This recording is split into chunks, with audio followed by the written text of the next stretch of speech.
Programme में खुशामदीद Nadreen. बात हो रही है पाकिस्तान के लिए कर डालो, आखिरी मौका है। एतराज़ात आपने सुने हैं, तनकीद आपने सुनी है, जो चीज़ें बेहतर हुई हैं उस पर भी आपने तारीफ़ सुनी है। आगे पाकिस्तान कैसे बढ़ सकता है?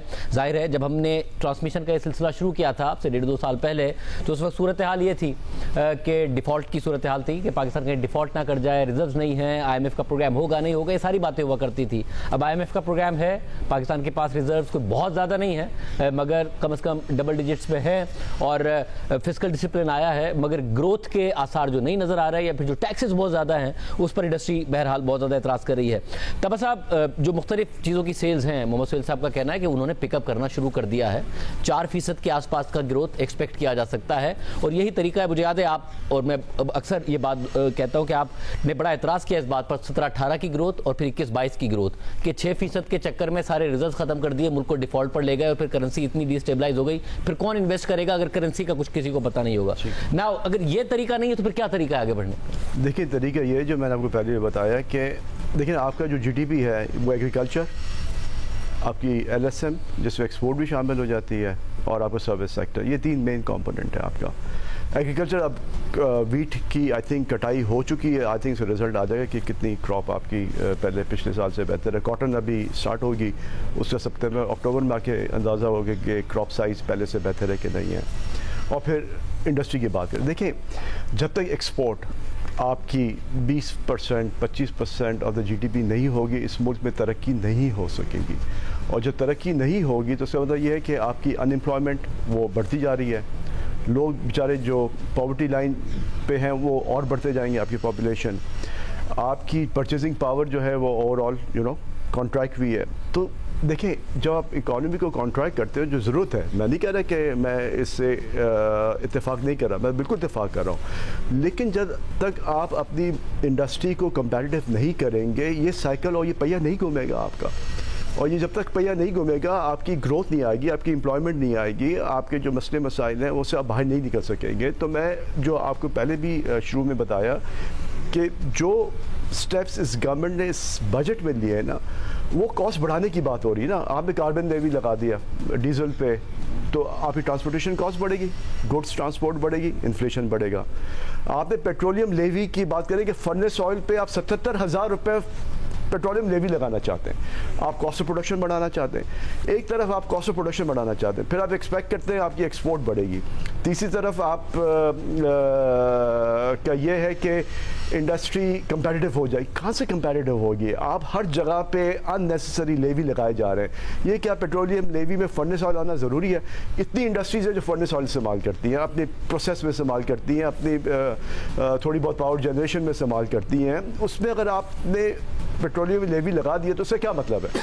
इसका मतलब यह है कि आप एंटी इंडस्ट्री पॉलिसी को लेके प्रमोट करें पाकिस्तान के अंदर। आप चाहते हैं कि पाकिस्तान के अंदर इंडस्ट्री बंद हो जाए, आप चाहते हैं कि पाकिस्तान के अंदर एम्प्लॉयमेंट बढ़े। आपको इंसेंटिव कोई नहीं मांग रहा, गवर्नमेंट से कोई इंसेंटिव नहीं मांग रहा। हम कह रहे हैं कि प्लीज़ लेवल प्लेइंग फील्ड। दुनिया में आपने सुना है कि कहीं गैस पे लेवी हो, आपने सुना है कि कई पेट्रोलियम फर्नेस ऑयल पे लेवी हो। कार्बन टैक्स पेट्रोल पे समझ में आता है कि इनकी गवर्नमेंट की पॉलिसी के लोग इलेक्ट्रिक और हाइब्रिड की तरफ ग्रेजुएट करें, तो उस पर समझ में आता है कि आप कार्बन लेवी लगा दें। बट जो मोटरसाइकिल में जो पेट्रोल इस्तेमाल कर रहा है, जो गरीब आदमी इस्तेमाल कर रहा है, उस पर भी आप टैक्स इनडायरेक्टली वसूल कर रहे हैं आप। तो इसका मतलब ये है कि जो आदमी already day to day living pressure में, महंगाई की वजह से चीज़ें जो इतनी महंगी हुई पिछले 3 सालों में, आप उस पर और नए टैक्स लगाना चाहते हैं, इनडायरेक्ट टैक्सेस लगाना चाहते हैं। फिर ऑल्टरनेट पब्लिक ट्रांसपोर्ट इतनी वायबल उसको देते तो आप करते हैं ना। आप डीजल पे क्यों लगा रहे हैं? क्या आपके ख्याल में ये बसेस क्या ये इलेक्ट्रिक या हाइब्रिड में कन्वर्ट हो जाएंगी? नहीं हो सकती अभी, ना कैपेसिटी है ना कुछ है। आपको हर चीज़ का टाइम देना चाहिए। आप इतने जल्दबाजी में फैसले कर बैठते हैं जिसका नुकसान जो है वो इकॉनमी को उठाना होता है, और उसका नुकसान जिस तरह मिफ्ता साहब ने कहा ना कि बड़े इंडस्ट्री तो सर्वाइव कर जाएंगे, SMEs और जो लेवल जो पॉवर्टी के नीचे है, जो बिल्कुल ही on the verge of poverty है, उनके मसले मसाइल बढ़े ना, उसी से मुल्क आगे बढ़ेगा। जब वो पॉवर्टी से बाहर निकलेंगे, जब उनकी ग्रोथ होगी, जब जाके मुल्क में आपकी प्रॉपर तरीके से इंक्लूसिव ग्रोथ होगी, जिसमें हम लार्ज बिजनेसेस की बात नहीं कर रहे। देखें, इस प्रोग्राम में हम लार्ज बिजनेसेस को बात ही नहीं कर रहे। मैं अपनी बात, या आरिफ भाई अपनी बात नहीं कर रहे, हम जनरली बात कर रहे हैं कि पाकिस्तान की इकॉनमी के अंदर मसले मसाइल क्या है, क्या हमें इससे बाहर निकलने के लिए क्या तरीके हैं हमारे पास। आपको मैंने बताया कि आपने आरडी हटा दी इंडस्ट्री से, एंटी डंपिंग के आपके पास है नहीं प्रोविजन पाकिस्तान के अंदर। अब लोग डंप करना शुरू कर देंगे आपके, तो जो इंडस्ट्री चल रही थी आपकी वो भी अभी आप देखिएगा, ये जो सुहेल साहब ने बाकी लोगों ने कमेंट किया है ना कि ये ग्रोथ और डिमांड, आप देखिए क्या होता है। Steel industry 1 ton steel export क्यों नहीं करती पाकिस्तान से? रीजन बीइंग कि आपकी cost of production is so high in this country कि नोबडी कैन एक्सपोर्ट। फार्मास्यूटिकल में आपने इनसे इतने इंसेंटिव दे दिया, आपने डीरेगुलेट कर दिया, आपने कितनी एक्सपोर्ट बढ़ी पाकिस्तान के अंदर। ये बेकार की बात है। वो इंडस्ट्री जो कंपेटिटिव नहीं है, वो जितने आप इनको इंसेंटिव दे दें वो एक्सपोर्ट नहीं करी। आपने कॉस्ट कम करनी है इंडस्ट्री की, और कॉस्ट ये जो बेफजूल जो कॉस्ट, ये पेट्रोलियम लेवी, कार्बन टैक्स, फलाना टैक्स, ये टैक्स, वो टैक्स लगा के आप इस मुल्क को पीछे लेके जा रहे हैं इंडस्ट्री के। और फिर होना ये है कि जब आपकी इकॉनमी रिकवर करेगी, आपकी डिमांड बढ़ेगी, आप इंपोर्ट करना शुरू कर दें, वही दोबारा से boom and bust cycle. Industry is the foundation for any country to prosper, चाहे वो आपकी एम्प्लॉयमेंट हो, चाहे वो आपकी डिमांड मीट करने के हवाले से हो। आप देखिएगा, ये आरडी हटा दें आप, इन्होंने हटाई है, बहुत सारी इंडस्ट्री में हटाई, आप डंपिंग शुरू हो जाएगी। जो टेक्सटाइल का हाल हुआ है, स्पिनिंग का ना, ये बाकी इंडस्ट्री में भी हाल होना शुरू हो जाएगा। होगा क्या कि जो एक्सपोर्ट कर रहे थे वो भी एक्सपोर्ट नहीं कर पाएंगे। मैं तो आरिफ भाई से पूछता हूँ ना कि स्टील क्यों नहीं एक्सपोर्ट करते? इतना वो कह रहे हैं कि हालात इतने अच्छे हैं, इतनी चीज़ें हैं, फ्लैट स्टील करते हैं, कितनी करते हैं ना आप, और प्लस आप री रोल इंडस्ट्री 1 टन नहीं करती आपकी। Pharmaceutical export less than $500 million है। तो सोचे आप, सोचने की बात है ना। मगर तो सब जिस जमाने में हुकूमत ने, ऐसा नहीं आया कि कुछ ऐसे टाइम भी आए हैं जब इंडस्ट्री के लिए बहुत प्रो इंडस्ट्रियल पॉलिसीज आई हैं, टर्फ आया, ज़बरदस्त तरीके से लोगों को कर्जे दिए गए, कोई उसकी कॉस्ट नहीं, हालांकि जो हालात थे वो आपके सामने थे, मगर क्या उसने एक्सपोर्ट में कंट्रीब्यूशन किया या वो लो वैल्यू एडेड में ज़्यादा इन्वेस्टमेंट हो गई? ये तो इंडस्ट्री का काम था ना खुद। दोनों तरफ इन्वेस्टमेंट भी है, लो वैल्यू की तरफ से भी, एक्सपोर्ट में क्यों नहीं, बैकवर्ड इंटीग्रेशन में भी। तो एक्सपोर्ट में क्यों नहीं रिफ्लेक्ट हुआ इतना ज़्यादा एक्सपोर्ट? ये मैं बता देता हूँ, एक सेकंड मैं जरा मुकम्मल कर। देखिए, इसमें जब लोगों ने यान डंप करना शुरू किया, जब चाइना से सस्ता यान आना डंप शुरू हो गया पाकिस्तान के अंदर, और हमारी कॉस्ट ऑफ डूइंग बिजनेस, जिसमें आपको बताया ना कि ये गैस लेवी, ये कार्बन टैक्स, ये फलाना टैक्स, इससे आपने अपनी कॉस्ट को इतना बढ़ा दिया है, और आप कह रहे हैं कम्पीट करें आप चाइना के साथ। कैसे कर सकते हैं जब लेवल प्लेइंग फील्ड ही नहीं इंडस्ट्री के लिए? जब आपने इतने किस्म के लेवी लगा दिए, बेफजूल लेवी लगा दिए, आप चाहते हैं कि इंडस्ट्री बंद हो जाए पाकिस्तान के अंदर। मुझे नहीं पता इसके अंदर क्या वेस्टेड इंटरेस्ट है लोगों का। यही यहाँ क्या ये शिकायत क्यों कर रहे हैं? ये डंप हो रहा है यहाँ, बिकॉज आपकी cost is so high in this country that you can not compete with the regional countries. That's the bottom line. इसको आप एड्रेस करें। इस बजट में आपने एड्रेस नहीं किया। मैं नहीं कह रहा कि आप टैक्स कम कर दें, मैं ये कह रहा हूँ जो बेफजूल लेवीज लगाई ना उसको आप विड्रॉ करें। जो बेफजूल आपने टैक्सेस लगा दिए उसको आप विड्रॉ करें। आपने जो आरडीज कम करने की बात कर रहे हैं जिससे लेवल प्लेइंग फील्ड नहीं है इंडस्ट्री के लिए, उसको आप दोबारा से या तो आप एंटी डंपिंग आप लगा दें ना, आप इंडस्ट्री जाए एनटीसी में आप प्रोविजनल डंपिंग लगा दें, फिर आप केस चला के इसको प्रूफ कर दें। बट बाय द टाइम इस मुल्क में फैसला होगा वो इंडस्ट्री तबाह हो जाएगी। वो जब तक ये फैसला होगा एंटी डंपिंग का वो इंडस्ट्री तबाह हो जाएगी। तो आप इस तरह के प्रोविजंस रखें ना अपने लॉ के अंदर कि एक इंडस्ट्री जाती है और कंप्लेन करती है कि इस मुल्क से ये चीज़ डंप हो रही है, ये फलाना प्रोडक्ट डंप हो रहा है आपका, और आप इस पर प्लीज़ एंटी प्रोविजनल ड्यूटी लगा दें और केस चलाएं कोर्ट के अंदर और उसका फैसला कर लें जब भी करें 6 महीने साल में। तो जब तक आप एक प्रोविजनल ड्यूटी तो लगा दें ना, ये आपने करना नहीं है। आपने क्या है कि इंडस्ट्री बेकार है। अगर इंडस्ट्री बेकार है तो बंद कर दे पाकिस्तान के अंदर। मैं भी बैठा हूँ, आप भी बैठा हूँ, मैं देखता हूँ कितनी ग्रोथ आती है पाकिस्तान के अंदर, कितनी डंपिंग होती है प्रोडक्ट्स की पाकिस्तान के अंदर जब ये आरडी इन्होंने रिमूव करना शुरू कर दी है। तो देखें प्रॉब्लम यह है कि अब आज मैं कराची के अंदर अगर अपनी बात कर लूँ, मेरी कराची में सीमेंट इंडस्ट्री, कराची के जो प्लांट 100% चल रहा है फॉर लास्ट। मैं एक्सपेंशन करना चाहता हूँ, not for local, for export. मैं नहीं कर रहा, पॉलिसी क्लैरिटी नहीं है। ये बेफजूल की लेवी लगा देते हैं, हमें पता ही नहीं कि आज कल गैस पे लेवी लगा दी, कल वो पंखे चलते हैं उस पर लेवी लगा देंगे कि भाई पंखा इस्तेमाल कर रहे हो गवर्नमेंट का तो कुदरत का है, लेकिन वो कहेंगे गवर्नमेंट हमारा है, उस पर आप लेवी लगा देंगे। फिर आप कहेंगे सोलर पैनल्स लगाएं, अभी 18% सेल टैक्स लगा दिया, कल उस पर लेवी लगा देंगे आप, या आप जो पावर जनरेट करें उस पर आप टैक्स दें। फिर आप कह रहे हैं कि फर्नेस ऑयल पर हम टैक्स लगा देंगे। तो क्लैरिटी नहीं है। आज मैं आपसे कह रहा हूँ कि मैं आज 3 मिलियन टन का प्लांट लगा सकता हूँ कराची में, पूरा माल एक्सपोर्ट कर सकता हूँ, $150 मिलियन का रेवेन्यू आ सकता है। मैं नहीं कर रहा। इसलिए नहीं कर रहा कि मुझे क्लैरिटी नहीं है, मुझे पता है कि बेफजूल टैक्सेस लगा के वो एक्सपोर्ट को अनकम्पैरेटिव कर देंगे पाकिस्तान के अंदर, और ये अनकम्पैरेटिव कर देंगे तो इतनी बड़ी इन्वेस्टमेंट लेके मैं करूँ कि आपको डोमेस्टिक डिमांड तो नहीं है इतनी, हम तो एक्सपोर्ट पे सर्वाइव करें। प्लांट पूरा चल रहा है बिकॉज 70% एक्सपोर्ट हो रहा है यहाँ से, वो भी इतनी मेहनत करके कि हमने सारा अपना अरेंजमेंट किया, हमने सोलर भी लगाया, विंड भी लगाया, WHR भी लगाया, मतलब 60% हम पावर प्रोड्यूस करते हैं ऑन द रिन्यूएबल साइड, जब जाके हम कंपैरेटिव हैं। इस तरह से थोड़ी कंपैरेटिव हो जाता है। SME इसलिए क्यों बंद हो रहे हैं पाकिस्तान के अंदर कि वो उनके पास इतनी कैपेसिटी नहीं है, उनके पास कैपिटल नहीं है, उनके पास एक्सेस टू बैंक कैपिटल नहीं है, बैंक बोरिंग नहीं है सॉरी, कि वो अपने आप को इतना कंपैरेटिव कर दें कि वो सर्वाइव कर सके। वो छोटे से बिजनेसमैन होते हैं, उनकी कैपिटल इतनी छोटी है कि उन चीज़ों को प्रोटेक्ट नहीं कर सकते, जब SME पाकिस्तान के बंद हो रही है। लार्ज प्लेयर्स पाकिस्तान में फिर भी सर्वाइव कर जाएंगे, लेकिन अगर आपको इंडस्ट्री को प्रमोट करना है, आपने एक्सपोर्ट को बढ़ाना है, तो गवर्नमेंट को ये जो लेवी और ये जो बेफजूल चीज़ों पे जो गवर्नमेंट का माइंड आ गया है उसको उनको दुरुस्त करना होगा। ये जो RDs वगैरह हटा दें, बट एंटी डंपिंग की जो NTC में एक क्लॉज ऐड करें कि कोई भी इंडस्ट्री डंपिंग के लिए आती है या प्रोविजन डंपिंग लगा दें, फिर इसकी आप पूरी इन्वेस्टिगेशन करें और उसके बाद जो फाइनल डिटर्मिनेशन होती है ड्यूटी की वो आप लगा दें। लेकिन ये नहीं हो सकता कि आप RD भी हटा दें, डंपिंग के लिए आप 2-2 साल लगा दें, कोर्ट के अंदर केसेस चलते रहेंगे और डंपिंग के कोई फाइनलाइजेशन नहीं होगी। इंडस्ट्री पाकिस्तान के अंदर प्रॉब्लम में आ जाएगी।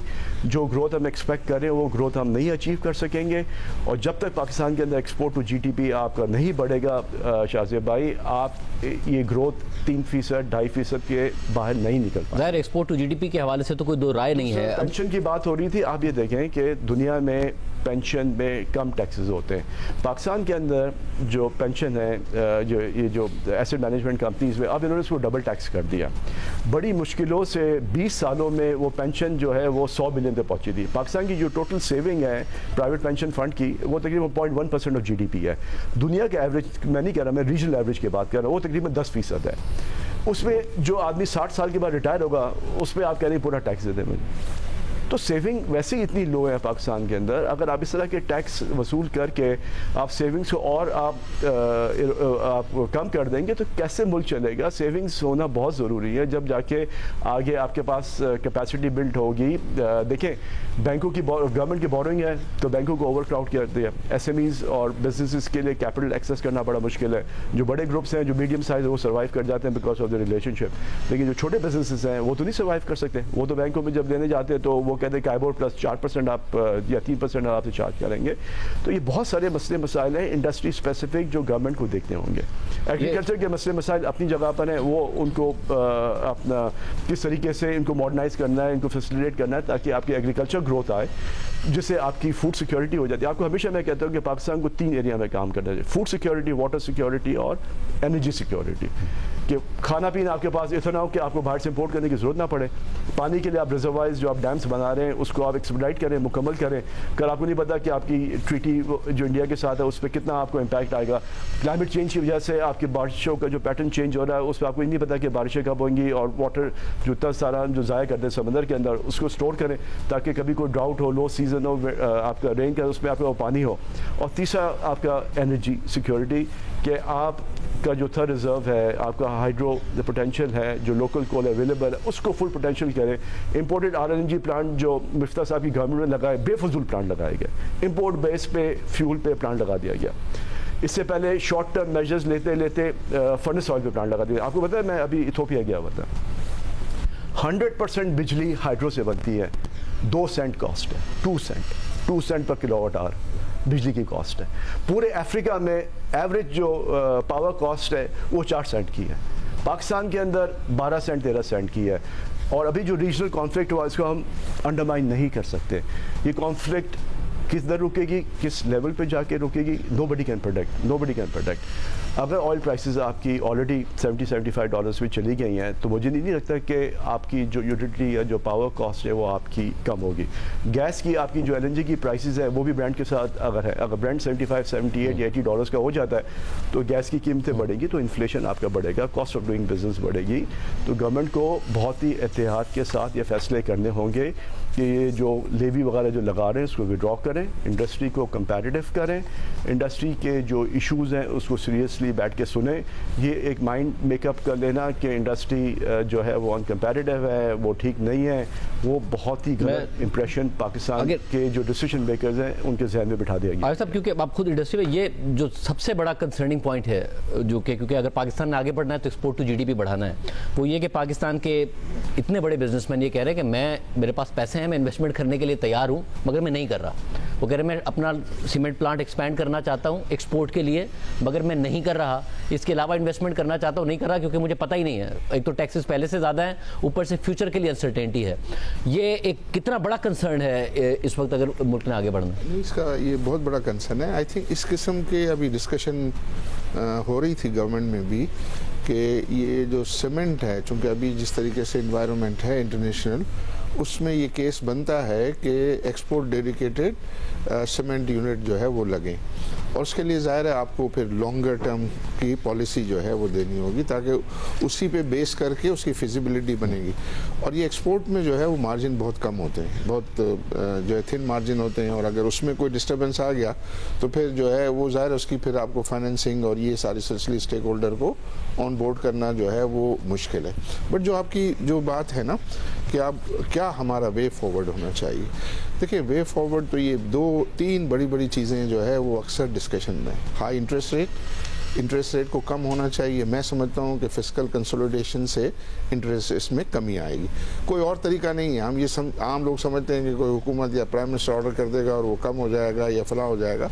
आपके डेटा बेस्ड होता है और डेटा बेस्ड ही वो सस्टेनेबल होता है। तो वो चीज़ें अगर आपको सपोर्ट करेंगी, आई बिलीव कि इसमें जो है वो गुंजाइश। नंबर 2, जो एनर्जी की प्राइस है वो हाई है, एनर्जी प्राइस को कम आना ही आना है, उसको रिकग्नाइज भी करते हैं, और वो आना है आपको उसकी कंजम्पशन बढ़ने से। देखिए इमीडिएट जो इतनी सारी बातें हुई ना कि आईपीपी वाले ये फला वो सब एब्सर्ड था। एक ही चीज़ जो पाकिस्तान को जो है ये एनर्जी प्राइस में बचा सकती है ना, वो हायर कंजम्पशन है। ये जो हमारे पास इस वक्त ट्रांसमिशन कैपेसिटी है उस पर हम अगर पहुंच जाए 15 रुपये पर यूनिट जो है वो कॉस्ट कम आ जाती है, तो आप उसी पे जो है वो फोकस करें। अगर उसको आप ये फोकस कर देते तो आप कॉम्पिटिटिव हो जाएंगे। आप तमाम ये डिमांड करते हैं 9 सेंट, तो वो 9 सेंट जो है वो आना कोई बहुत ज़्यादा बड़ी बात नहीं लगती मुझे ऐसा। मगर इस माह के अलावा लाइक अप्रैल के महीने के अलावा तो पावर कंजम्पशन में मुसलसल डिक्लाइन ही हमें नजर आया ओवर द ईयर। देखिए ना, हमारा डिस्टोर्शंस होता है, नॉन लेवल प्लेइंग फील्ड होती है, किसी को नवाज दिया जाता है, किसी को प्रॉब्लम कर देते हैं, तो इसकी वजह से ये इश्यूज पैदा होते हैं। तो हमेशा जब भी अभी भी हम देखते हैं कि ये टेक्सटाइल में पिछले 10-15 साल से प्रेजेंटेशनों में बैठता हूँ, वहीं के वहीं खड़े हुए हैं। वो कहते हैं भाई ये दे दो, गवर्नमेंट वो दे देती है तो भी नहीं बढ़ता, फला दे देती है तो भी नहीं बढ़ता, वहीं ऊपर नीचे थोड़ी देर के लिए बढ़ता है फिर नीचे आ जाता है। तो मेरा मतलब ये है कि तमाम स्टेक होल्डर्स पहले, मैं तो अखबारों में कन्फ्यूज हूँ कि ये जो अभी उन्होंने किया है, कुछ लोग उसको सेलिब्रेट कर रहे हैं, कुछ लोग मातम कर रहे हैं, तो ऐसा क्यों होना चाहिए? सब बैठकर जो है वो इसके बारे में, तो मैं ये एक एनर्जी को जो है ये आई थिंक कंजम्पशन बढ़ाने से जो है वो रेशनल। अच्छा, जहाँ ग्रोथ की बात आती है ना, अक्सर आम लोगों में ये इंप्रेशन है, मैं पहले भी कह चुका हूँ कि ग्रोथ बढ़ेगी तो करंट अकाउंट डेफिसिट बढ़ जाएगा। मैंने ऐसे नंबर्स देखे, ऐसे शौकत अजीज़ के ज़माने में ग्रोथ 6% थी, लेकिन करंट अकाउंट डेफिसिट नहीं इतने ज़्यादा थे, बहुत ही नॉमिनल से थे। Last year as a percentage of GDP तो ज़्यादा था, आज भी नहीं, as a percentage of GDP भी नहीं था। वो नंबर्स आप देख लीजिएगा, मतलब आप बिल्कुल था आखिर के साल बहुत ज़्यादा एज अ परसेंटेज। दो शौकत अजीज़ के ज़माने, शौकत अजीज़ का जब 8% ग्रोथ, हाँ जी शौकत अजीज़, तो उस पर जो है आप वो नंबर आप देखें तो आपको दूसरा ये कहना कि भाई इससे, तो मैं समझता हूँ कि अगर आप कोई एग्रीकल्चर, कंस्ट्रक्शन, आईटी, इसमें अगर आप फोकस करते हैं ग्रोथ के लिए, तो उसमें तो बहुत ज़्यादा ये बड़े एम्प्लॉयर हैं ना, ये तो यानी लार्जेस्ट एम्प्लॉयर एग्रीकल्चर है, सेकंड लार्जेस्ट कंस्ट्रक्शन है, आईटी में जो है वो बहुत ज़्यादा, तो उसको अगर आप करते हैं तो वो लोग आपके जो फॉरेन करेंसी रिजर्व्स को भी जो है वो सपोर्ट करते हैं। तीसरा जो एरिया जो है वो हाई टैक्स का है। तो हाई टैक्स जो है, क्योंकि जब तक ये दो चीज़ें अगली होंगी तो आपकी एग्जिस्टिंग आइडियल कैपेसिटीज़ की यूटिलाइजेशन होगी। जब आइडियल कैपेसिटीज़ की यूटिलाइजेशन होगी तो एक्सपेंशन का केस बनेगा ना। कोई ऐसा तो नहीं है पहले से ही जो है आइडियल कैपेसिटी है, ओवर कैपेसिटी है, तो लोग क्यों लगाएंगे? आप मुझे आज बताइए, मुझे तो कोई सेक्टर आइडेंटिफाई करना मुश्किल होता है। जैसे सोहेल ने कहा, सिर्फ ये आपकी जो एक्विजिशंस वगैरह में जो है वो एक्टिविटी चल रही है, और तो आप नहीं देख रहे हैं कि नई इन्वेस्टमेंट कि भाई आपने फला चलती हुई कंपनी जो फॉरेनर है वो जा रहा है, फला कर रहा है, इस टाइप की जो एक्टिविटी हम जो है वो देख रहे हैं। लेकिन नई इन्वेस्टमेंट जो है उसके लिए जो है वो बहुत ज़रूरी है कि ये कॉस्ट जो कम आए और टैक्स कम आए। अगर ये टैक्स कम नहीं आएगा तो टैक्स इन दो चीज़ों से कम आएगा, इंटरेस्ट रेट और ये एनर्जी प्राइस जब रेशनलाइज होंगी, एक्टिविटी बढ़ेगी, एक्टिविटी बढ़ने से गवर्नमेंट का साइज जो है वो बढ़ेगा या रेवेन्यू का, और वो रेवेन्यू जब बढ़ेंगे तो इस दफ़ा मेरी बात हो रही थी बहुत आखिरी जब दिन थे मीटिंग्स में, prime minister, chairman FBR, finance minister, तो उसमें वो कहते थे कि हमारी ख्वाहिश है कि जैसे भी जो भी स्पेस मिलेगा तो हम ये सैलरीड क्लास और सुपर टैक्स को जो है वो कम करेंगे। एक व्यू ये था कि भाई हम ज़रा बहुत ज़्यादा डिफेंसिव हैं। डिफेंसिव ये है कि अब क्या मेरे पास गवर्नमेंट के पास मुझे लग रहा है कि क्या ट्रेड ऑफ था। ट्रेड ऑफ ये था कि वो कुछ अपना जो है बजट डेफिसिट को ऊपर रखते, 3.9 की जगह वो 5 रख देते, तो 1400-1500 बिलियन या 1.45 ट्रिलियन रुपीस इनके पास अवेलेबल हो जाता। वो 1.5 ट्रिलियन रुपीस टैक्सेस को कम करने के लिए और लोगों की जो छोटी छोटी शिकायतें हैं वो शिकायतों को ख़त्म करने के लिए जो है वो इस्तेमाल कर लेते। तो आई बिलीव कि वो शायद उन्होंने चूज़ किया कि this not the right time. अभी अगर हम ये करेंगे और अगर डिस्टेबलाइजेशन जो है वो हो गया तो फिर वो जो बस की जो एलिगेशंस आती हैं वो हो जाएंगी। तो मैं भी फिर इसको सोचकर मैंने भी ये कहा कि नहीं, एक साल और अगर इसमें इंतज़ार करना पड़े और ये नेचुरल तरीके से चीज़ों में जो है वो बेहतरी आए तो I think that would be a better choice. Sir आपने काफ़ी सारे पॉइंट्स आपके लिए, मगर वे फॉरवर्ड पे तो बात कीजिएगा, मगर एक तो बस आपने जो एतराज़ किया कि आप लोगों ने जो LNG बेस्ड प्लांट्स लगाए थे वो बिल्कुल फजूल लगाए थे, और अब जब ब्रेंट बढ़ेगी तो वो और उसकी भी कॉस्ट बढ़ेगी, और ज़ाहिर पिछले दिनों आपने ये देखा ही कि जो हमारी डोमेस्टिक है वो फील्ड्स हमें रोकनी पड़ रही हैं क्योंकि जो उसको कॉम्पेंसेट करना पड़े, मेरिट ऑर्डर हमें डिस्टर्ब करना पड़ रहा है, उस पर क्या कहिएगा? मैं पहले चले सॉरी LNG नहीं, इवन इम्पोर्टेड जो कोल के इम्पोर्टेड कोल पे भी जी वो सवाल साहब उसको बेफजूल बोलते थे, असल वर्ड शायद फजूल ही है, लेकिन टफा साहब की थोड़ी सी इस्लाह कर दूंगा। जो जब मुस्लिम लीग नून की लास्ट हुकूमत आई थी तो उस वक्त डीजल पे हम बिजली बना रहे थे। सऊदी अरब और मगरबी जर्मनी भी डीजल पे बिजली नहीं बना सकते ग्रिड में, हम बना रहे थे।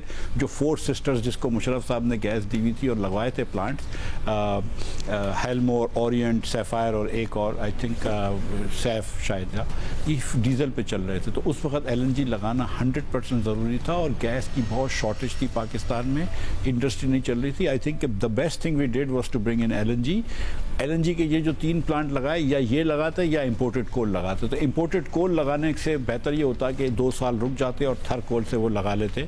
साहिवाल वगैरह ना लगाते तो साहिवाल तो खैर प्लांट साहिवाल में तो नहीं लगना चाहिए ना कोल का प्लांट, मतलब ये तो फिर पागलपना है। लेकिन उस पर मैं कभी भी बहस के लिए तैयार हूँ अल्हम्दुलिल्लाह कि LNG के प्लांट जो था वो सही लगा था। LNG का कम से कम लाने का फैसला एकदम सही था।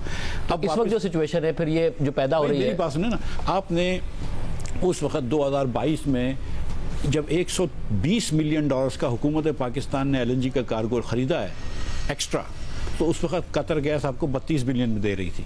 तो कभी कभी आपको 90 मिलियन का फ़ायदा भी हुआ है। आज भी $8.40 में आपको ब्रेंट मिल रहा है, अगर 70 की भी हो, क्योंकि 12% आपकी एवरेज है। और हमने ये देखें कि दुनिया में सबसे सस्ता करा था हिंदुस्तान, बांग्लादेश वगैरह से।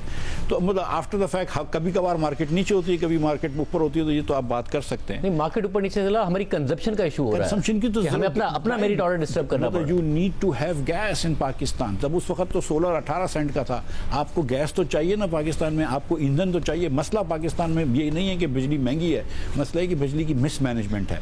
इस साल के अंदर मैं आपको बता रहा हूँ कि जो 3 बड़े इंडस्ट्रियलिस्ट मेरे इर्द गिर्द बैठे हैं, और मुझे आसिफ का नहीं पता लेकिन इन तीनों को पता है, ज़ियाद का और इन दोनों का, कि इन्होंने अरबों रुपए खर्च किए अपनी फैक्ट्री में अपनी एनर्जी लगाने के लिए। ठीक है, why are they doing it when the government of Pakistan already has access energy? Because the government of Pakistan is not pricing it correctly. वो जो गवर्नमेंट ऑफ पाकिस्तान 3 सेंट या 4 सेंट में वो खरीदती है, विंड पावर 4 सेंट में खरीदती है और यिलोंग से ही खरीदती है, वो 16 सेंट में 15 सेंट में बेच रही है। तो मतलब ये कि गवर्नमेंट की पाकिस्तान की एनर्जी पॉलिसी आज से ख़राब नहीं, 10-15 साल पहले जब मैं पंजाब में काम करने गया and I met industrialist in Punjab, they were all experts on gas. I was like surprise कि यार ये टेक्सटाइल वालों को इतनी गैस का क्यों पता है, क्योंकि उनको गैस नहीं मिलती थी। 15 साल तक आपने गैस पंजाब को नहीं दी और पंजाब चिल्लाता रहा। फिर उसके बाद आपको अगर लेवल करना था प्लेइंग फील्ड तो आप ये करते ना कि पंजाब को सस्ता कर देते, आपने सिंध को और भी महंगा कर दिया। मतलब अजीब उल्टी हरकत की है। लेकिन coming now to the budget के बारे में मैं ज़रा बात करना चाहता हूँ। मोहम्मद अली साहब को मैंने कोशिश की है जवाब देने की। मेरे हिसाब से ये इनका जो पॉइंट था वो बेफजूल था। नहीं, मगर इनका ये जो पॉइंट है जो कि ज्यादा कंसर्निंग है, क्योंकि हमने आगे बढ़ना है, एक्सपोर्ट टू जीडीपी बढ़ाना है। वो कह रहे हैं मैं चाहता हूं इन्वेस्टमेंट करना, मैं नहीं कर रहा, मैं अपना सीमेंट प्लांट एक्सपैंड करना चाहता हूं, नहीं कर रहा। मैं उस पर आता हूँ। 2.2% प्राइमरी सरप्लस इस बार आईएमएफ ने आपने पाकिस्तान ने दिया, ये आईएमएफ की रिक्वायरमेंट थी, ठीक है। अगले साल आप 2.4% प्राइमरी सरप्लस देंगे, तो अब एक्चुअली जो टोटल सरप्लस वो डेफिसिट बढ़ा नहीं सकते थे, क्योंकि 2.2% आपको रखना है। जो डेफिसिट में कमी आई है, जो सोहेल साहब भी बात कर रहे थे, आरिफ भाई बात कर रहे थे, वो प्राइमरीली इसलिए कमी आई है कि आपको 1000-1500 अरब रुपया तो डेट सर्विसिंग का कम हो गया, क्योंकि इंटरेस्ट रेट इतना कम हो गया। अब 2.4% जो हम सरप्लस देंगे प्राइमरी का, उसके अंदर 1.4% जो है ना, वो तो सूबे से आया हुआ होगा, क्योंकि सूबे ने वो पैसे खर्च नहीं किए, सूबे के पास एक्सेस है, वफाक के पास तो पैसे ही नहीं है। अब ये चॉइस ये नहीं है कि हम डेफिसिट और बढ़ा लेते, चॉइस ये थी कि क्या हम अखराजात कम कर सकते थे। तो पीएसडीपी के अंदर इस साल भी 4000 अरब रुपया खर्च कर रही है वफाक और सूबे मिलकर। जिस साल आपको वो भी बढ़ाना है, डिफेंस भी बढ़ाना है, आपके इधर 61% टैक्स है कंपनियों के ऊपर, आपकी बिजली में भी इतने मसाइल हैं, इस साल ज़रूरी था कि आपने 4000 अरब रुपया खर्च करना था पीएसडीपी पे, नहीं करते, थोड़े से पैसे कम कर लेते। लास्ट ईयर 800 अरब रुपया वफाक खर्च करेगी, इस साल 1000 अरब रुपया का बजट क्यों रखा, 25% क्यों बढ़ाया आपने? लास्ट ईयर का भी तकरीबन 11 माह में 53% खर्च हुआ है ना, जो पेंडिंग प्रोजेक्ट है, आखिरी महीने में कर लेंगे, वो आखिरी में कर देंगे। प्लानिंग ने तो 1500 का से भी ऊपर मांगा, प्लानिंग ने तो 3000 भी मांगा था एक जमाने में, ठीक है। लेकिन वो मतलब इतने तो हमारे हालात नहीं है ना, हमको चादर देख के पैर फैलाने की क्या जरूरत थी। अगर आप 200 अरब रुपए वहां से बचा लेते और आप 40% दे सकते थे, आप टैक्स ब्रेक सैलरी क्लास को रिबेट दे रहे होते 40%, आप पाकिस्तान का इन्वायरमेंट चेंज हो जाता। एक बात। दूसरी बात, आपने पीएसडीपी भी नहीं बचाए, चले उस पर आते हैं करंट गवर्नमेंट पे। पिछले साल आपने रखा था बजट 830 अरब रुपए का, जो कि 22% ज़्यादा था उससे एक साल पहले का। खर्च आपने 868 अरब रुपए किए, इस साल आपने 971 अरब रुपए का बजट रखा, आपने उससे 16% ज़्यादा रखा। जब आप खुद फरमा रहे हैं कि 4.7% आपका महंगाई है, इन्फ्लेशन का रेट है, तो फिर किस वजह से आपने 16% current account, non military current civil expenditures बढ़ाए? You could have easily reduce them. मतलब आप देखें ना, हमारे प्रायोरिटीज़ क्या हैं। हमने रेलवे के ऊपर, रेलवे को इस साल 92 अरब रुपए देंगे, 92 billion rupees. This is what we will money lose on railways. We will spend 65 billion rupees on higher education. पूरे पाकिस्तान के हायर एजुकेशन से ज़्यादा आप माशाल्लाह रेलवे का नुकसान बर्दाश्त कर रहे हैं। तो फिर हायर एजुकेशन का वही हाल है और रेलवे का भी हाल आप जानते हैं। सो द थिंग इज़ कि हमारी ये गलती हुकूमत की थी कि इसने अपनी प्रायोरिटी सेट नहीं करी। अगर हुकूमत ये प्रायोरिटी सेट कर सकता तो ये बजट डेफिसिट कम कर सकते थे, या बजट डेफिसिट को यहीं रखते और आप टैक्स ब्रेक दे सकते थे। ग्रोथ आने से ऑटोमेटिकली नहीं हो जाता करंट अकाउंट डेफिसिट। अगर आपका बजट डेफिसिट कंट्रोल होगा तो फिर आपका करंट अकाउंट डेफिसिट नहीं बढ़ेगा, क्योंकि बजट डेफिसिट को फाइनेंस करने के लिए आपको चाहिए होते हैं। जो मुशर्रफ साहब के ज़माने में, एक ऐसी आखिरी बात कर दूं कि आखिरी साल में मुशर्रफ साहब के ज़माने में 7.5% से ज्यादा करंट अकाउंट डेफिसिट था 2008 में। और आपको याद है कि 2007 में जब दुनिया में पेट्रोल महंगा हो गया था, तो उस वक्त जो क्यू लीग की गवर्नमेंट थी, उन्होंने कोई उस पर वो नहीं किया। फॉरेन पीपल्स पार्टी की 2008 में गवर्नमेंट आती है, IMF के पास जाते हैं, क्राइसिस की सूरत हाल थी हमारे वक्त। और वही ये चीज जो है वो नून के आखिरी साल में हुई और पीटीआई के आखिरी साल में हुई। आगे क्या होना चाहिए कि पाकिस्तान के लिए कर डालो, आखिरी मौका है कि जो ट्रांसमिशन, उसमें हम इस पर बात करेंगे। पाकिस्तान के बड़े इंडस्ट्रियलिस्ट हमारे साथ मौजूद हैं। एक ब्रेक के बाद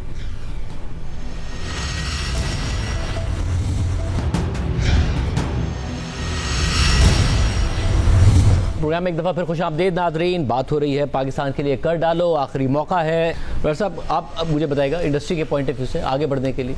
इंडस्ट्री के पॉइंट ऑफ व्यू से देखिए कि वी आर एक्सपोर्ट, बिल्कुल एक्सपोर्ट के पॉइंट ऑफ व्यू से कि हम उन बदनसीब मुल्कों में 3 है शायद दुनिया में कि जिनका 10% से GDP से नीचे ही रहती है export, and it's not sustainable. और उसमें है भी, मैं नाम बता देता हूँ कि जो गवर्नमेंट स्टेट बैंक में Yemen, Afghanistan and Pakistan, they are normally कभी 11-12 चले जाते हैं, फिर उसके बाद ठुस हो जाते हैं। प्रॉब्लम अगेन यही है। दूसरे इसमें मैं समझता हूँ कि सिर्फ हुकूमत जिम्मेदार नहीं है, हमारा प्राइवेट सेक्टर भी बहुत जिम्मेदार। मसलन ये कि जब हम मशवरा देने जाते हैं ना, जब आप मशवरा दे रहे हो तो मशवरे वाला किरदार पाकिस्तान के लिए अदा करें, अपने बिजनेस के लिए नहीं करें।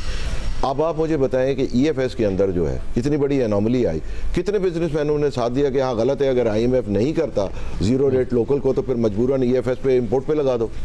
किसी ने नहीं किया। आज अगर जो किया है उस पर भी एहतजाज कर रहे हैं, यानी नोइंगली कि मुल्क की डोमेस्टिक इंडस्ट्री तबाह हो रही है। हम ये गवर्नमेंट से फरियाद कर रहे हैं कि जी डंपिंग्स लगनी चाहिए। ऑन द कॉन्ट्ररी कितने लोगों ने सपोर्ट किया कि जी मजबूर है, जब हमें लोकल माल लेना होता है तो सेल टैक्स देना होता है, इंपोर्ट से फ्री है, ये आर्बिट्राज खत्म कर दें किसी तरीके से भी। किसी ने किया? नहीं किया ना। इसका मतलब है कि खत्म हो गई बात ना। We come first.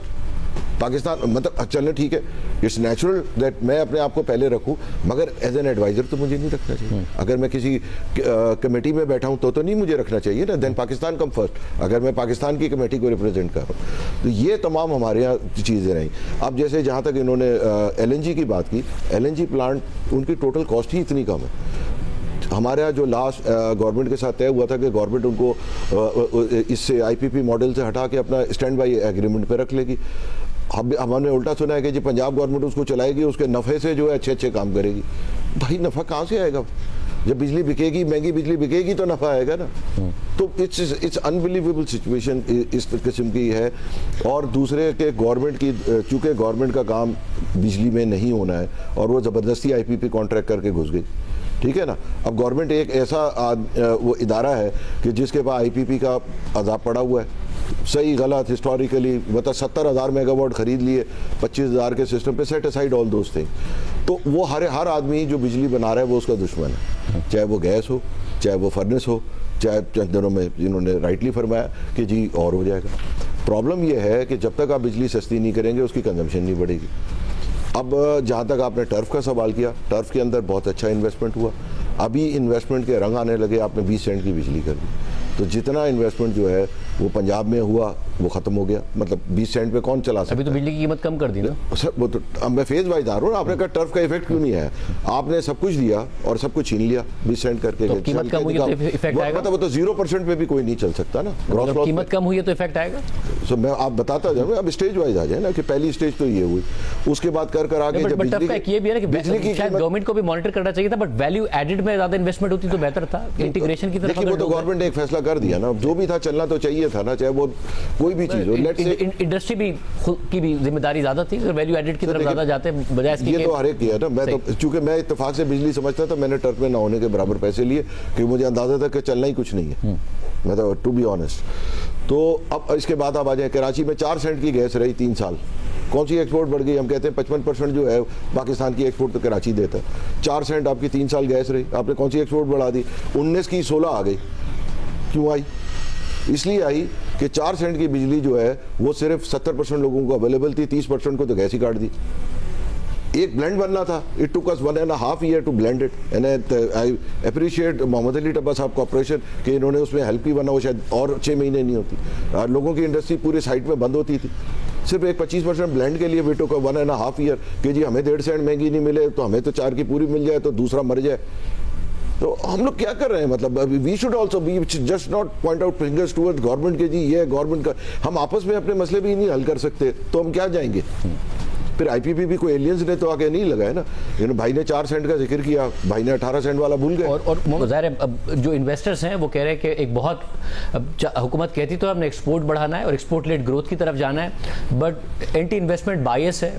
तवार साहब कह रहे हैं कि मैं नहीं करूंगा, इन्वेस्टमेंट करना चाहता हूं इस वक्त क्योंकि मैं अनसर्टेन हूं कि फ्यूचर में हुकूमत की पॉलिसी क्या होगी। कभी कुछ करते हैं, कभी कुछ करते हैं, कभी सोलर पैनल इंसेंटिवाइज करने की बात करते हैं, कभी इंपोर्ट पे 18% टैक्स लगा देते हैं, ये कह के वो डोमेस्टिक इंडस्ट्री के अगेंस्ट बायस खत्म हो।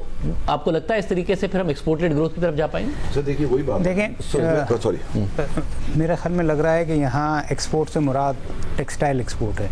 ठीक है। हाँ, मगर फोकस वो तो कह रहे मैं खाली टेक्सटाइल फोकस वो कह रहे मैं सीमेंट एक्सपोर्ट करने के लिए प्लांट लगाना चाहता हूँ। आता हूँ ना, आप देखें जो नंबर्स कोट किए जा रहे हैं ना, पिछले साल 70 साल की हिस्ट्री में पाकिस्तान पे एक्सपोर्टर्स पे टैक्स लगा। आप अपने बजट के प्रोग्राम उठा लें, वहाँ पे लोगों ने प्रिडिक्शन की 20% 30% घटने की। आज ऑफिशियल 11 महीने के 5% बढ़ी हैं। नंबर 1 ये बढ़ी है गुड्स एक्सपोर्ट। अब पता नहीं आप क्यों भूल जाते हैं। मुझे याद है पिछले साल भी 2 यहाँ से कमेंट आए थे कि एक तो इन्फ्लेशन टारगेट से ऊपर रहेगी, आपने कहा था नहीं रहेगी, नहीं रही जी। आप एक्सपोर्ट के हवाले से भी ये बात हो रही थी, बट एक्सपोर्ट भी बढ़ी, उतनी नहीं बढ़ी जितनी गवर्नमेंट चाहती थी, बट देखिए आप आधी तस्वीर देख रहे हैं। 32 बिलियन की आप एक्सपोर्ट देख रहे हैं, जो 5-6% बढ़ रही है। 9 बिलियन की सर्विस एक्सपोर्ट आप नहीं देख रहे जो 9% बढ़ रही है। वो 32 बिलियन में आसिफ साहब ने तो खुद कह दिया कि 6-7 बिलियन का ये इंपोर्ट करते हैं। मेरे ख्याल में तो ज़्यादा करते हैं, बहुत सारी और भी चीज़ें इंपोर्ट होती हैं। तो जो 32 बिलियन की अगर आप नेट ऑफ इंपोर्ट करें तो बहुत कम रह जाती है। जो सर्विस एक्सपोर्ट है आपकी 9 बिलियन की, वो 9 बिलियन की है। तो अगर आप उसको नेट ऑफ करें, आपको लग रहा है कि पाकिस्तान की टोटल एक्सपोर्ट का सर्विस 20% है, मगर आप उसको इंपोर्ट से नेट ऑफ करें तो सर्विस एक्सपोर्ट 50% है। इसकी हम कोई बात नहीं करें जो 9% से बड़ी है डॉलर टर्म्स है। मेरे ख्याल में जो वे फॉरवर्ड में हुकूमत को नॉन टेक्सटाइल एक्सपोर्ट, जिसमें फार्मा हो गया, जिसमें मीट हो गया, और आईटी एक्सपोर्ट्स और सर्विस एक्सपोर्ट जिसमें इंडिया ने कमाल कर दिया, और पाकिस्तान में अब सरकार खुद कह रही है कि $500 बिलियन फ्रीलांसिंग से आए हैं, उससे ज़्यादा ही आए होंगे। उस पर मेरे ख्याल में वे फॉरवर्ड में फोकस करना चाहिए। कमिंग टू वे फॉरवर्ड, मेरे ख्याल में जो कंसोलिडेशन का और ग्रेजुअल ग्रोथ का है, वो मॉडल कम से कम 2 साल बरकरार रखना चाहिए।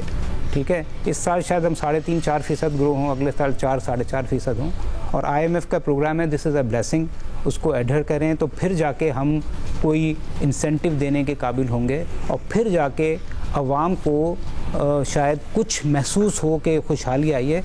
अब जब तक पाकिस्तान की GDP पर कैपिटा 2000-2500 पर पर्सन नहीं होती, जो आज 1800 हुई है बड़ी मुश्किल से बढ़ के, तो मेरे ख्याल में हमें अवाम के लेवल पे इम्पैक्ट नज़र नहीं आएगा। और उसके लिए कंसोलिडेशन, 2 साल कंसोलिडेशन हो जाए। मैं जानना चाह रहा हूँ कि आपको ये नज़र आ रहा है कि 2 साल कंसोलिडेशन के साथ हम गए, 20-25 अरब डॉलर के हमारे रिजर्व्स भी अगर बिल्डअप हो जाते हैं, उसके बाद हम एक्सपोर्ट प्लस रेमिटेंसेज में ऐसी जगह पे खड़े होंगे कि हम 5% की बात कर सकें, ये आपको साइंस नज़र आ रही है? अगर ये 2 साल हमने कंसोलिडेशन कर लें तो हो सकता है कि 2 साल के बाद हमारी टोटल गुड्स एक्सपोर्ट्स 40 बिलियन हो और सर्विसेज एक्सपोर्ट $20 बिलियन हो। तो ये 60 बिलियन, आज जो 42 बिलियन है, ये 2-3 साल में, यानी कि तकरीबन रेमिटेंसेस को मिलाएं तो $100 अरब पर हम खड़े हैं। कोई इसमें कोई हर्ज ही नहीं है, और इससे हम 5-6% ग्रोथ की बात कर सकते हैं। बिल्कुल। और ये अगले 2 साल में आपको करंट अकाउंट भी सरप्लस करना है, आपको प्राइमरी बैलेंस भी सरप्लस करना है, डेट टू GDP भी कम करना है, और रिजर्व को $20 बिलियन से ले जाना है। उसके लिए पेन होगा, हो रहा है, मगर इसके अलावा हम खुशहाली की तरफ जाने की कोशिश करेंगे तो फिर होगा ये कि 6% की GDP ग्रोथ होगी, 2% का टर्फ होगा, कंस्ट्रक्शन 20% से बड़ी होगी, और अगले साल जो है आप नहीं, इस बात से तो इत्तेफाक है आपकी से कि हमने बूम बस्ट बहुत देखा है, मगर ये आप बड़ी अहम बात कर रहे हैं कि 2 साल बाद आपको ये नजर आ रहा है कि हम गुड्स एक्सपोर्ट प्लस सर्विसेज में $40 अरब क्रॉस करें, $60 अरब पे चले जाए, 60 के करीब जा सकते हैं, और प्लस रेमिटेंस इंक्लूड करके 100 बिलियन, और ये हमें एक रूम देगा कि हमारा करंट अकाउंट इतना बैलेंस हो कि हम 6% की ग्रोथ की तरफ जा रहे हैं। करंट अकाउंट फिर भी आपको सरप्लस रखना ही पड़ेगा, चाहे उसके लिए आर्टिफिशियली इंपोर्ट कंट्रोल जिस तरह आज है, वो सबको पता है, वो करना पड़े। ज़ियाद बशीर साहब, आपको नज़र आ रहा है कि हम कंसोलिडेशन में हैं, बेहतर है कि बजाय इसके कि दोबारा डिफ़ॉल्ट की बातें हों, अचानक बूम की तरफ जाएं, इसको कंटिन्यू करें। तो ऐसे साइंस हैं जो सुहेल साहब कह रहे हैं कि $40 अरब की गुड्स एक्सपोर्ट, सर्विसेज एक्सपोर्ट्स $20 अरब की, $40 अरब की तकरीबन रेमिटेंसेज $100 अरब, और ये एक ऐसा मॉडल होगा जिसमें हम 6-7%, 5-6% ग्रोथ की बात कर रहे हो। जी, आई थिंक ये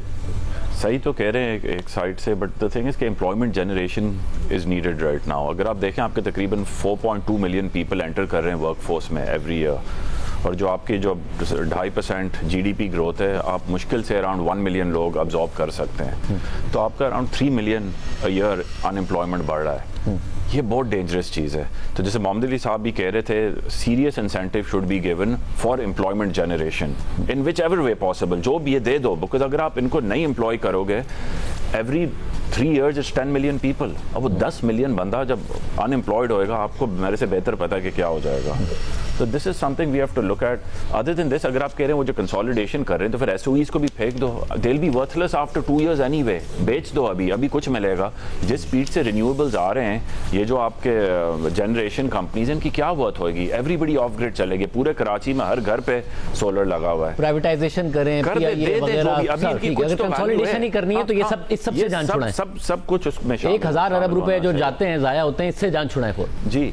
चाहे कितनी अनपॉपुलर हो, मगर जान छुड़ाएं। बिल्कुल कर दें। जो एनएफसी जो अवार्ड होता है, इसको परफॉर्मेंस बेस्ड कर दें। आप बस दे देते हैं प्रोविंसेस को, but there is no performance basis to this. वो खर्च करें नहीं करें, जो भी करें, इसके कुछ तो स्ट्रिंग्स अटैच करके दें to the provinces. So there should be some accountability over there. और डीरेगुलेशन करना चाहिए। जितनी डीरेगुलेशन कर देना गवर्नमेंट की इन्वॉल्वमेंट इन बिजनेस, जितनी गवर्नमेंट की इन्वॉल्वमेंट कम होएगी, इतना प्राइवेट सेक्टर फ्लरिश करेगा। अभी आप देखें, आप व्हीलिंग नहीं लगा सकते एनर्जी सेक्टर में। अगर हम कहें कि हमें वो ऑफ ग्रिड लगाना है रिन्यूएबल और हमें अपने प्लांट को व्हील करके देना है, वो पॉलिसी भी नहीं है, ना कोई मुनासिब रेट्स देने की सोच रहे हैं। तो हम ये छोटी छोटी चीज़ों में रेगुलेशन में जितना रहेगा ना गवर्नमेंट, इतना स्लो होते जाएगा। ईज ऑफ बिजनेस भी आपका इससे बिगड़ेगा। हमें ये भी देखना है कि हमारा पाकिस्तानी डायस्पोरा बहुत बाहर बैठा हुआ है, हम उनको कैसे इंकरेज कर सकते हैं इधर आने के लिए, इन्वेस्ट करने के लिए। जो ईज ऑफ बिजनेस ही यहाँ नहीं है, हम बस इनको रेमिटेंसेस के लिए देखते हैं। हमने उनसे वैल्यू एडिशन तो देखा ही नहीं कि वो क्या कर सकते हैं। बाहर दुनिया में उन्होंने state of the art IT company silicon valley में खड़ी कर दी है, $1 billion कंपनीज खड़ी कर दी है। वहाँ शाहिद खान है, उसने नहीं पता कितने $1 billion का ऑटो पार्ट्स का बिजनेस शुरू कर दिया है। मगर how can we encourage them to reinvest and come back into Pakistan? ये भी सोचने वाली बात है। बिल्कुल। जो डिबेट को कंक्लूड करने के लिए मैं चाहूंगा लास्ट क्विक कमेंट आप सबका एक ले लूं। जी तब साहब, लास्ट आपका कमेंट, अगर कोई ऐसी बात जो आप गवर्नमेंट तक पहुंचाना चाहें या वैसे करने। देखिए, मैं चाहता हूं कि गवर्नमेंट को वेरी फ्रेंडली इन्वायरमेंट में इंडस्ट्री को होलिस्टिकली देखना होगा। आपको कॉस्ट ऑफ डूइंग बिजनेस और ईज़ ऑफ डूइंग बिजनेस, जब आप दोनों को आप ठीक करेंगे और इंडस्ट्री को के जो मसले, जनरल मसले, कोई इंसेंटिव नहीं चाहिए। मैंने कहा कि डे वन कोई इंसेंटिव नहीं चाहिए, कोई रिबेट नहीं चाहिए, कुछ नहीं चाहिए गवर्नमेंट से, लेवल प्लेइंग फील्ड चाहिए। मगर अगर आपने हमें गैस दुनिया से महंगी देनी है, इम्पोर्टेड गैस भी दुनिया से महंगी देनी है, फ्यूल आप चाहते हैं कि हम लेवी लगा दें, मतलब फर्नेस ऑयल पे हम 77,000 रुपये, मतलब 77,000 रुपीज़ लेवी, दुनिया में कहीं नहीं होता। तो इस तरह की तो anti bias policy will going to take Pakistan not at a growth stage. हम जहाँ फंसे हुए वैसे ही फंसे रहें। और साहब, आप समझते हैं 2 साल कंसोलिडेशन, उसके बाद ये जो $100 अरब वाली बात की है सोहेल साहब ने, ये पॉसिबल है? इन्होंने तो उड़ान पाकिस्तान जो है वो कंफर्म कर दिया सोहेल साहब ने। आई बिलीव, देखिए मुझे जो लगता है ना कि हम इन्वेस्टमेंट की बातें जो कर रहे हैं, हमें जो है वो एक थ्रेशोल्ड रखना चाहिए कि जो भी इन्वेस्टर 50 बिलियन 100 बिलियन रुपीस लेके आता है, आपके साथ बैठता है, आप उसको टेलर मेड क्या उसकी रिक्वायरमेंट है, उसकी रिक्वायरमेंट की बेसिस पर आप उसको जो है उससे डील करें, इन्वेस्टमेंट बेसिस पर, और उस पर आप देख लेंगे भाई अपना अपना नेशनल इंटरेस्ट। आई थिंक ये चीज़ अगर करना आप शुरू करेंगे ना, क्योंकि वो इनका माइंडसेट है पॉलिसी मेकर का, वो ये नहीं है कि हम बिजनेसेस के पार्टनर हैं। वो तो ये समझते हैं कि शायद हम कोई अपोनेंट है या हम उनकी जेबों से कुछ पैसे निकालने आए। तो आई थिंक बिजनेस फ्लरिश करेगा, टर्नओवर बढ़ेगा, तो लोगों को रोजगार और गवर्नमेंट को रेवेन्यू और सारे सोशियो इकोनॉमिक इश्यूज आपके एड्रेस होंगे। तो उस पर आई थिंक उसके और लोकल एंटरप्रेन्योर्स के साथ वही सलूक करें जो वो फॉरेन इन्वेस्टर्स के साथ जो है वो करते हैं। हुकूमत पाकिस्तान है ना, वो सिर्फ खड़ी भी है। दुनिया भर में कीमतें कम हो जाती हैं तो पाकिस्तान में थोड़ी सी आसानी हो जाती है, गैस की, शरह सूद की वगैरह दुनिया में बढ़ जाती है तो बढ़ जाती है। कोई प्रो एक्टिव चीज़ नहीं कर रहा है to grow, make Pakistan grow. कोई प्रो एक्टिव चीज़ नहीं कर रहा है टू मेक पाकिस्तान इलिटरेट। ये मुल्क में आज भी 10 में से 8 बच्चे 10 साल के 2 जुमले नहीं पढ़ सकते। आप जितनी भी बातें कर लें, आप IT एक्सपोर्ट नहीं कर सकते। सोहेल साहब जितनी भी कोशिश कर लें, आप IT एक्सपोर्ट करना या करना, आप सोचें कि आपने $4 बिलियन की IT एक्सपोर्ट करी, आपके साथ जो मुल्क बैठा है वो 150 बिलियन से ज़्यादा कर रहा है। हमारा बच्चा कोई जेनेटिकली कमज़ोर नहीं है, ये सिस्टम का फेलियर हो गया। हमारी हुकूमत डिसफंक्शनल है। ये शहबाज शरीफ साहब को एक मौका था कि वो कुछ कर देते, इन्होंने ये मौका ज़ाया कर दिया, कोई रिफॉर्म नहीं। जी, ये जहाँ तक है कि देखें हमारे हर चीज़ जैसे एनर्जी वगैरह सब सरप्लस है, बजाय इसके कि हम, और ये जैसे LNG वगैरह भी है, ये भी सरप्लस है। अब हमें इसको ब्रेक करना होगा। जब हमारे ये गौर एजाज साहब जो पेट्रो इन चीफ हैं, ये चाइना गए when he was minister of commerce, he asked the China कि भाई आपको कहाँ इन्वेस्टमेंट करेंगे, आप किस शहर में करें। Chinese say Karachi. He asked, he openly said that. What is the second choice? He said, they said Karachi. He said, what is the third choice? They said Karachi. For that, Karachi में steel mill के 7,000 मेरे हिसाब से 10,000 एकड़ immediately Chinese को export processing zone, believe me, export processing zone के अलावा पहले फॉरेन इन्वेस्टर आपके यहाँ नहीं आएगा।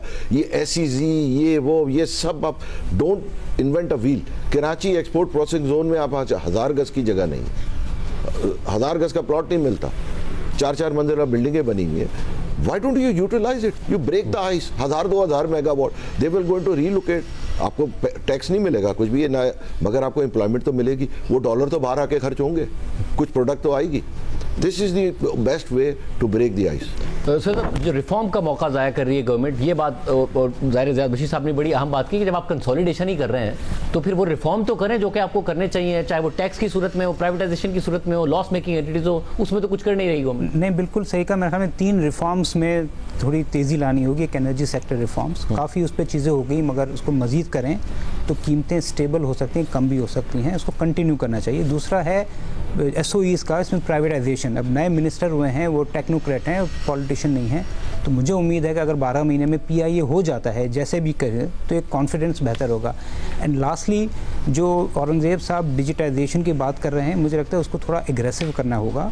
ये जो फाइलर बन जाते हैं, चाहे वो होल सेलर है वो भी कह रहा है मैं फाइलर हूँ, रिटेलर है वो भी कह रहा है मैं फाइलर हूँ, ट्यूशन सेंटर वाला भी, बट वो गलत फाइलर हैं। उनके एक्सपेंसेस को, उनकी इनकम को कंसोलिडेट करके आईरिस सिस्टम में लाना पड़ेगा और उनको फाइल के बटन दबाने से पहले इसको रोकना पड़ेगा कि आप इसको वेरीफाई करें। और डेटा कलेक्ट करना कोई मुश्किल नहीं है, मौजूद डेटा मौजूद है तो मौजूद है। सर, हमने कहा ना कि बैंकों में रिकंसाइल करना कोई मुश्किल, बैंकों में नॉन फाइलर का पैसा भी मौजूद है, बट उसको आई थिंक इंटीग्रेट करना है विद द टैक्स सिस्टम। तो ये 3 चीज़ें आई थिंक फाइनल मेरे कमेंट्स हैं जो मैंने कहा बताऊँ। Final comment.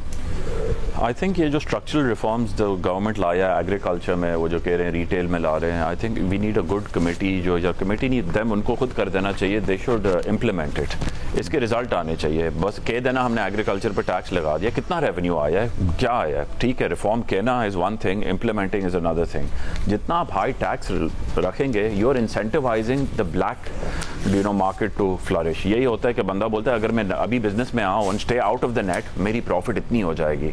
तो आपने टैक्स इतना हाई कर दिया that the black market is out growing ये जो आपके जो नॉर्मल मार्केट है। तो I think you out priced yourself. और ये जो एक चीज़ है जो ये लास्ट है is about widening versus deepening. ये सही कह रहे हैं कि डीपनिंग के पीछे जाना चाहिए, मगर प्रॉब्लम इज के दे डोंट यूज डेटा। वो तो बस जो दे रहे हैं, जो भले 100% भी दे रहे हैं, 95% भी दे रहे हैं, उनके ही पीछे जाते रहते हैं, बिकॉज दैट्स ईजीएस्ट।